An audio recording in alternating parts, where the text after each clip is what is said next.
Welcome! I am Technotron, and I have a question about time travel. So I watched this thing recently where a person had a ball, and they represented it with like a light, I think it was, and they just went up and down, so it created a line. And they said you could move forward in time.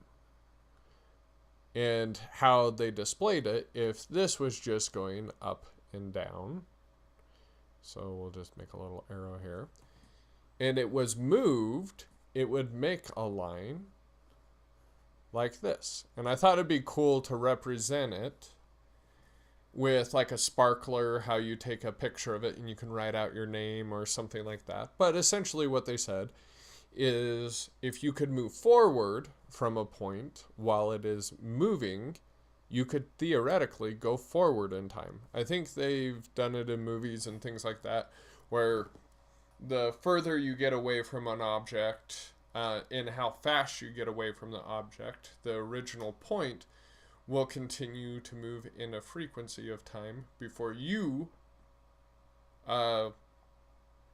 like age and things like that, so your time is different than theirs. So equivalent, let's say 100 years goes by here, you just go through 10 years by the time you come back to the central point.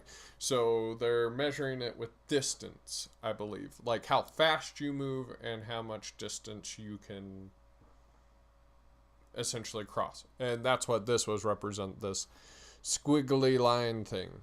But where my question is if you take that same premise, let's go ahead and get that. If you take that original light, and let's just represent it here, the squiggly thing, and this was the mass. And that mass, we found a way to shrink it. So we do things with compaction and things like that. But let's say the rate and how small it goes and how fast they can do it. So taking it from a large mass to a very small mass. And the rate that they could do it, wouldn't that be the same as going backwards?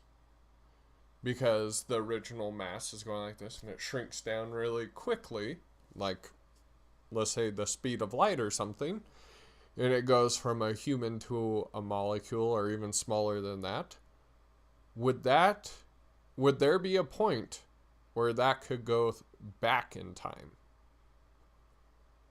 So by changing, and I'm not going to circle that because it looks inappropriate, I tried it once, but let's go time. Would you be able to go back in time if the rate of which this shrinks and the speed that it does and the diameter that it becomes goes down to a quart or string or whatever it is, would you be able to go back? That is my question. Could you go back in time, or would you become in a state of stasis? I do not know. Because would there be a point in time where the second just becomes perfect and goes slower and the mass moves around it? I thought it was interesting. This could be complete gobbledygook. I don't know. I don't mess around in physics or anything like that, but I did think it was an interesting thing nonetheless. But if you can give me an answer, I would appreciate it. Or just say I'm cuckoo. Oh, and someone's calling, so that's even better. I will talk to you guys later. Take care.